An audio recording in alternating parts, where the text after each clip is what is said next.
Good morning. Welcome in SimWorld today, Tuesday, April 23rd. I am Marsh back in the booth, joined by B-Ron. Bring him on in. Bring him on in. B-Ron, how you doing?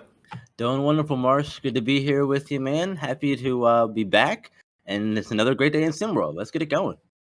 A big night last night in the SWBA after a round of Game 1 snooze fest. We were treated to a pair of dandies. We'll start in New York, where the New York Knickerbockers rally back, score 8 points in the final 28 seconds, including a game-winning Dante DiVincenzo 3 late that puts them up. The Knicks are up 2-0. The Sixers collapse in another game they could have won. Embiid looked good, but the Knicks now up 2-0, B-Ron.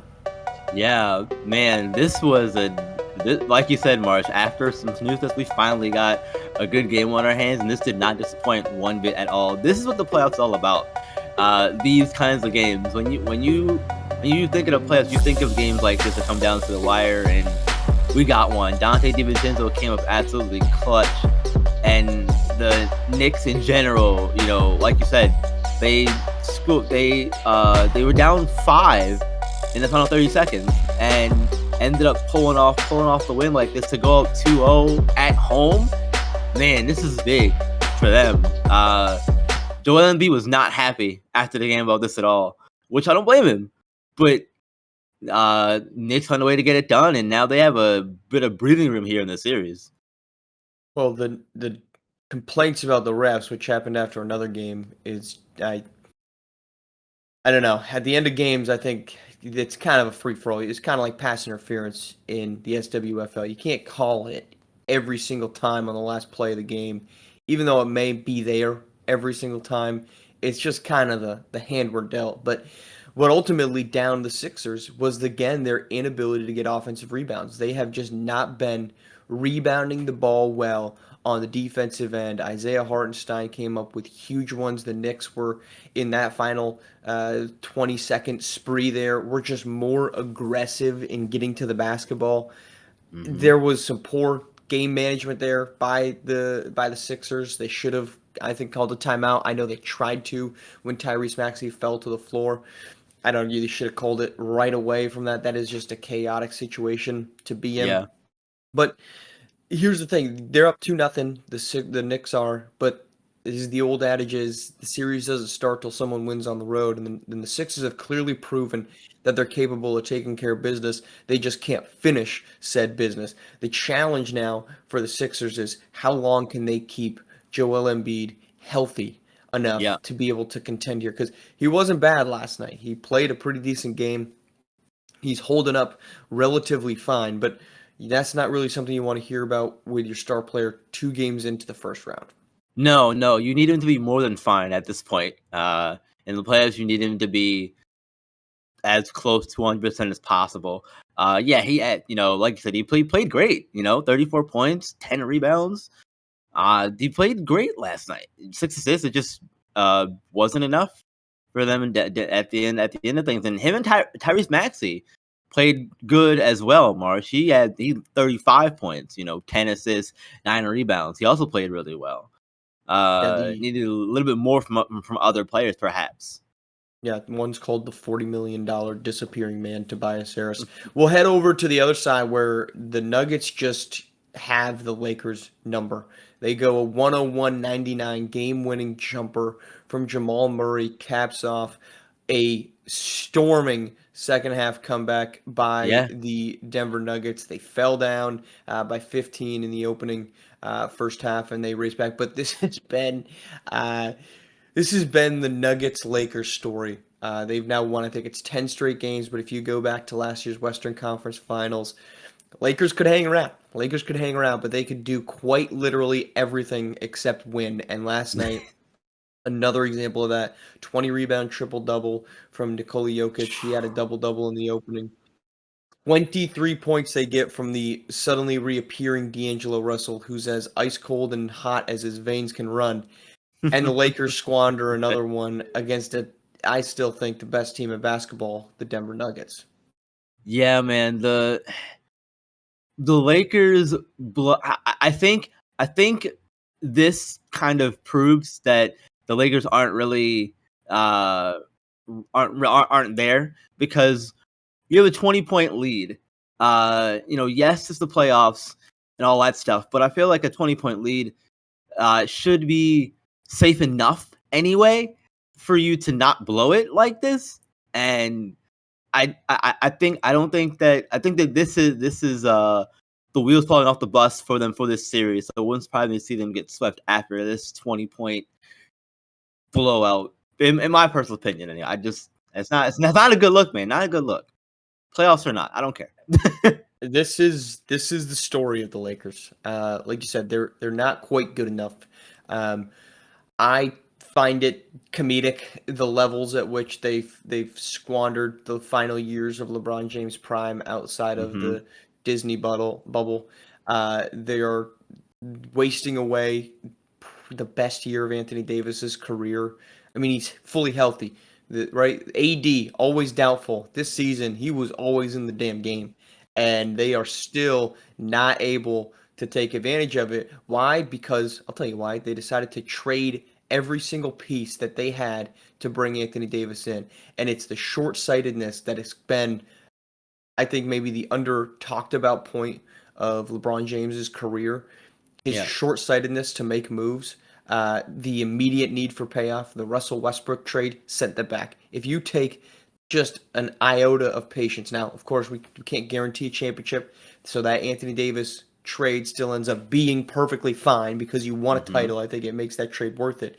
But if you waited to make that and you didn't have to give up Brandon Ingram, Lonzo Ball, Josh Hart, if you didn't have to trade all those first-round picks that you now can't move because you wanted to bring in Russell Westbrook, you could be relying on somebody other than Dorian Prince to play 22 minutes. You could be relying on somebody other than D'Angelo Russell to be your second-best player because we saw in Game 1 what happens when D'Angelo Russell has to be your number 3. You're not a great basketball team because he's so inconsistent. So Denver moves up. They're 2-0, as all things should be. We won't touch on it because it's not worth touching on, but the Cavs easily move past the Magic, who now don't know how to play offense and continue to not be able to shoot. Klay Thompson might just be in Orlando next season. All right, moving on. SWB basketball Bedlam, which has been anything but Bedlam with the Sweet 16 matchups now set. We have 2 seeds that are below a 4 seed, making it this far. FAU going up against UConn and Illinois advancing as a 5 seed. Our Sweet 16s are set. B-Ron, what's your immediate reactions here as second weekend is 2 days from tip-off? Well, you mentioned basketball Bedlam. It should be basketball chalk at this point, like you said, because it's been nothing but that across the board for a few things, obviously. But I think first of all, I think this is where FAU's Cinderella run here comes to an end against UConn. They've had a great run so far in the tournament, no doubt about that. But clock's gonna strike midnight and the pumpkin's gonna appear. Whatever. I just think UConn is too talented for FAU right now, personally, and I also think that this might be where USC's run also falls apart as well. So here's the thing that, we joke, oh, it's just been all chalk, it's been all chalk. Really, that kind of ends right now in any way. If you look historically, last season, UConn's first championship was kind of the outlier where you had a bunch of these lower seeds advancing. But typically, that first weekend, yes, has the chaos, but you don't see teams like Lehigh, let's say, right, making these deep runs into the postseason. It's very atypical Right. of basketball bedlam. It does happen on the first weekend, but once we reach the Sweet 16 and Elite Eight, we are typically at a point where the top teams are reigning supreme. Yeah. They don't fumble the bag in the opening rounds like Kentucky has traditionally done under Coach Calipari, and we end up with a couple 1 seeds, a couple 2 seeds, a couple 3 seeds in the Elite Eight, a 4 or 5 maybe sneaking in as well. So to me, I'm not really raising the concern. But one group that I think could make a big difference, and I think that SimWorld or the Basketball Bedlam has really influenced has been Michigan and Yeah. Lorenzo Phenom finally putting together a nice little run.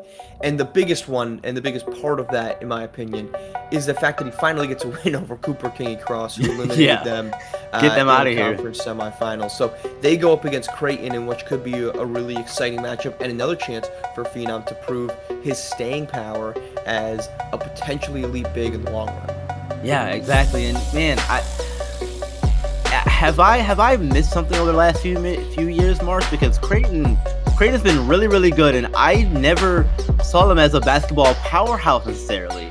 So this is relatively new to me. I think of I think of Michigan, Kansas, Kentucky, UConn.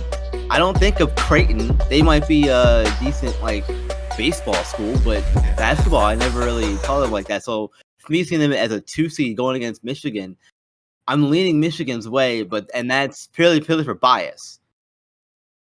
Well, to the point of Phenom, I think that this has been an important series or run for him because of the spots that he has kind of faded away in.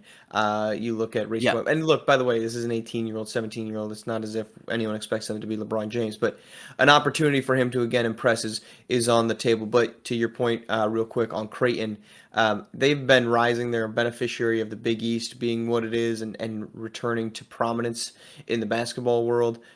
It's a very deep roster. Quan Singleton, SimWorld Prep alum, at the point guard position there with some nice pieces as well. So it will not be a cakewalk. They're number 2 for a reason. Right. We're going to move on because we have a special guest coming in, as I would like to bring on in Beast of the East Zone, Malachi King. Good morning, Malachi, and welcome to the show. Thank you for having us. Well, Malachi, you guys have had a heck of a season here. You're rolling through a extremely competitive region there. 17-6 record.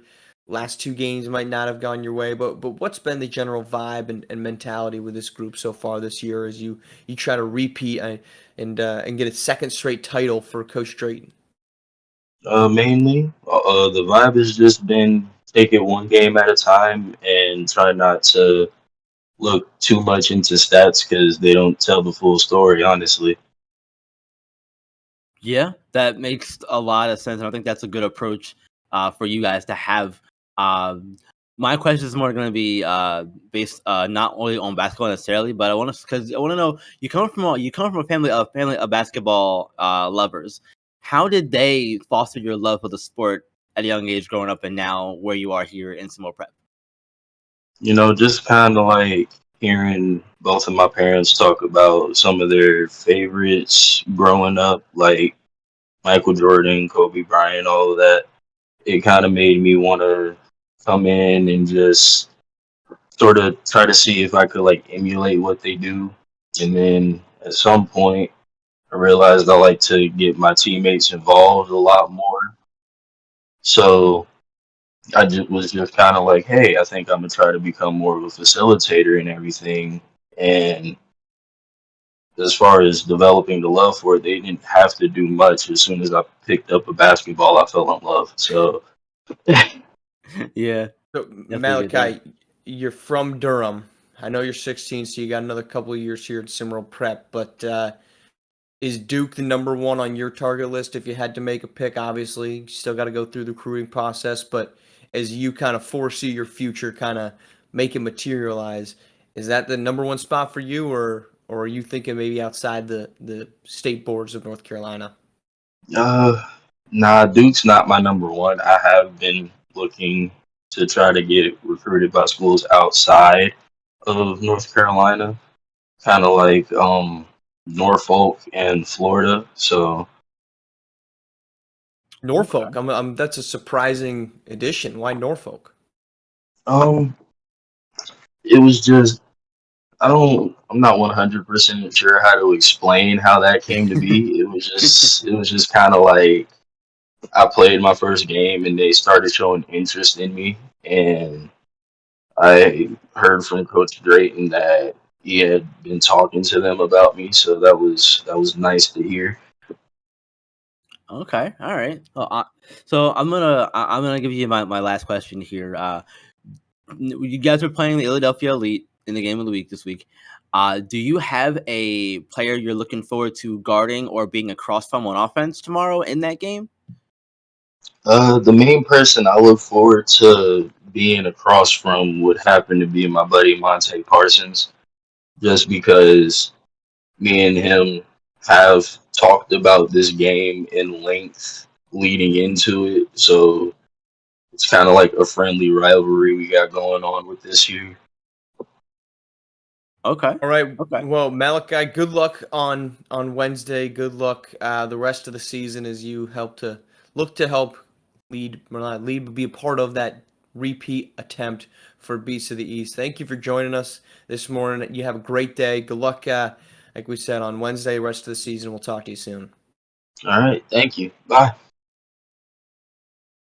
All right, that wraps up today's edition of SimWorld Today. We will be back tomorrow on Wednesday, recapping continued coverage of the SWBA playoffs. Return to the hardcourt here for SimWorld Prep action.